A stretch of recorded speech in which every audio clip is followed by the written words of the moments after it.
پڑھیے پڑھیے. الصلاۃ والسلام علیک یا رسول اللہ. الصلاۃ والسلام علیک یا حبیب اللہ. الصلاۃ والسلام علیک یا نور اللہ صلی اللہ تعالی علیہ وسلم. آپ حضرات کو آج تجوید کے تعلق سے چند باتیں بتانا چاہتی ہوں، تو لہٰذا اللہ تعالیٰ سے دعا ہے مجھے حق کہنے، آپ حضرات کو حق سننے اور اس پر عمل کرنے اور لوگوں تک پہنچانے کی توفیق عطا فرمائیں. اللہ ارشاد فرماتا ہے وَرَتِّلِ الْقُرْآنَ تَرْتِیلًا، یعنی قرآن کو ترتیل کے ساتھ پڑھو. ترتیل کیا ہے؟ ترتیل کسے کہتے ہیں؟ ترتیل کی ڈیفینیشن کیا ہے؟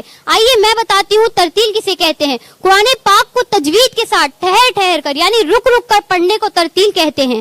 حضرت علی رضی اللہ تعالیٰ عنہ ترتیل کی وضاحت فرماتے ہوئے ارشاد فرماتے ہیں الترتیل هو تجوید الحروف و معرفت الوقوف، یعنی قرآن کو ترتیل کے ساتھ پڑھو اور وقوف کی معرفت حاصل کرنا اور وقف کی پہچان حاصل کرنا یہ ترتیل ہے.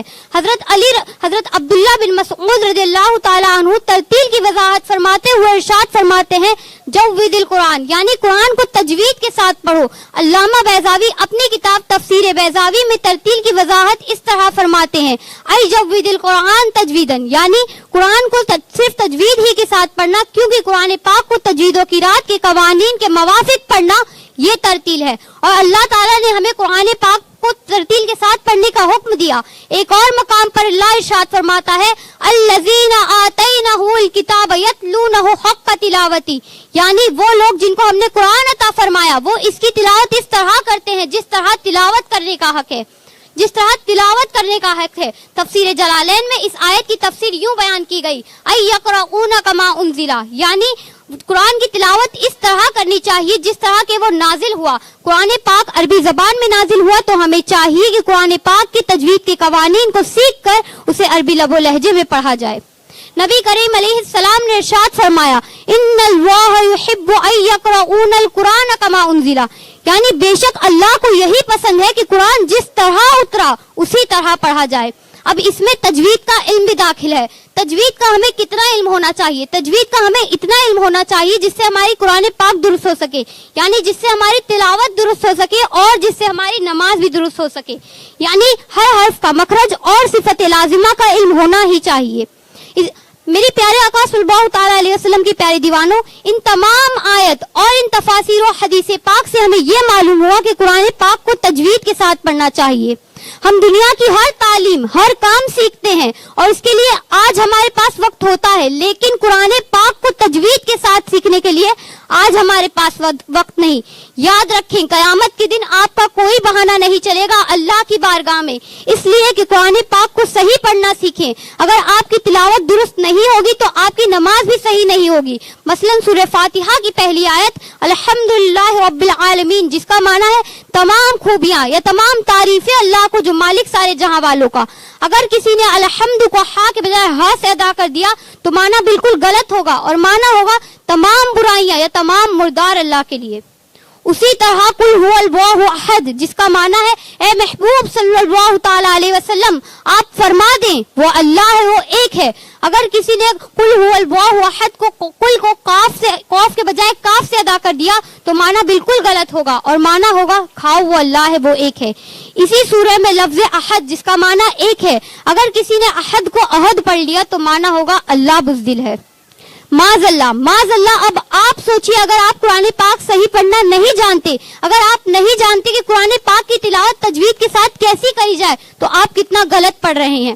مثال کے ذریعے اگر کسی کو تجوید کا علم نہ ہو، مثال کے طور پر اگر آپ قرآن عام آدمی سے سوال کریں یہاں تو استعاذہ نہیں لکھا ہوا، یعنی قرآن پاک میں تو کہیں استعاذہ نہیں لکھا ہوا، تو آپ کیوں پڑھ رہے ہیں؟ آئیے میں بتاتی ہوں قرآن پاک پڑھنے سے پہلے کیوں استعاذہ پڑھنا چاہیے. قرآن پاک پڑھنے سے پہلے اللہ تبارک و تعالیٰ نے استعاذہ پڑھنے کا حکم دیا جو کہ اللہ تبارک و تعالیٰ کے اس آیت کریمہ سے ثابت ہے فَإِذَا قَرَأْتَ الْقُرْآنَ فَاسْتَعِذْ بِاللَّهِ مِنَ الشَّيْطَانِ الرَّجِيمِ، جس کا معنی ہے جب قرآن پاک پڑھو تو اللہ تبارک و تعالیٰ سے پناہ چاہو شیطان مردود سے. اللہ تبارک و تعالیٰ نے ہمیں استعاذہ پڑھنے کا حکم دیا، لیکن اللہ تبارک و تعالیٰ نے یہ نہیں بتایا کہ کن الفاظ میں استعاذہ پڑھا جائے. تو جن الفاظ میں ہم استعاذہ پڑھتے ہیں وہ کن کا طور طریقہ ہے؟ وہ نبی پاک صلی اللہ تعالیٰ علیہ وسلم کا طور طریقہ ہے، وہ صحابہ کا طور طریقہ ہے، وہ تبع تابعین کا طور طریقہ ہے، اور انہی الفاظ میں اسی لیے استعاذہ پڑھتے ہیں کیونکہ پہلی وجہ ہے کہ یہ سنت رسول ہے، دوسری وجہ اس لیے کہ یہ بسملہ کا ہم وزن ہے، اور تیسری سب سے اہم وجہ، اگر آپ جس آیت کریمہ میں اللہ تبارک و تعالیٰ نے استعاذہ پڑھنے کا حکم دیا، اگر اس آیت پر آپ غور کریں گے تو آپ کو یہ پتہ چلے گا، تو آپ کو یہ معلوم ہوگا کہ زیادہ تر الفاظ اسی میں سے ہیں، بس تھوڑا سا فرق ہے، فاستعیذ سے استعیذ سے تاغوذ اور تاغوذ سے آؤذ۔ اب اس سے ہمیں پتہ ہے کہ قرآن پاک پڑھنے سے پہلے ہم استعاذہ کیوں پڑھتے ہیں۔ اللہ کا بے پناہ احسان عظیم ہے کہ اپنے ہی محلے میں، اپنی ہی سوسائٹی میں سنی مدرسہ باغ مدینہ ہے، الحمدللہ دن بدن ترقی کی طرف گامزن ہے۔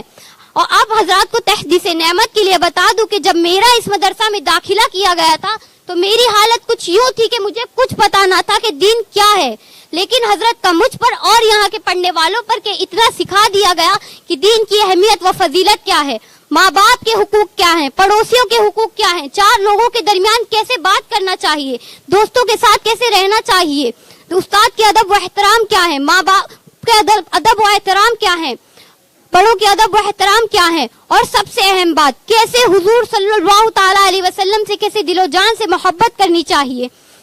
اور آپ حضرات کو تحدیث نعمت کے لیے بتا دوں کہ حضرت نے ہمیں اتنا پڑھا دیا گیا کہ قرآن میں کہاں گنہ ہوگا، کہاں اکفا ہوگا، کہاں کون سا مد ہوگا، کہاں کیسے وقف کیا جائے گا، وقف کسے کہتے ہیں، سکتہ کسے کہتے ہیں، وقف اور سکتہ میں کیا فرق ہے، حروف کے القابات کیا ہیں، استعاذہ اور بسملہ کے تعلق سے بہت اہم باتیں بتائی گئی، زندگی کا مقصد کیا ہے، حشر کیا ہے، آخرت کیا ہے، قبر کیا ہے، اور لیکن الحمدللہ اس کے ساتھ ساتھ اجرا بھی کرایا گیا جس سے ہمیں پتہ چلے، جس سے ہمیں معلوم ہو کہ ایک حرف کو دوسرے حرف سے کیوں ملا رہے ہیں اور کیسے ملانا چاہیے، تاکہ جو ہم پڑھنے کا ہمیں مطلب پتہ ہونا چاہیے۔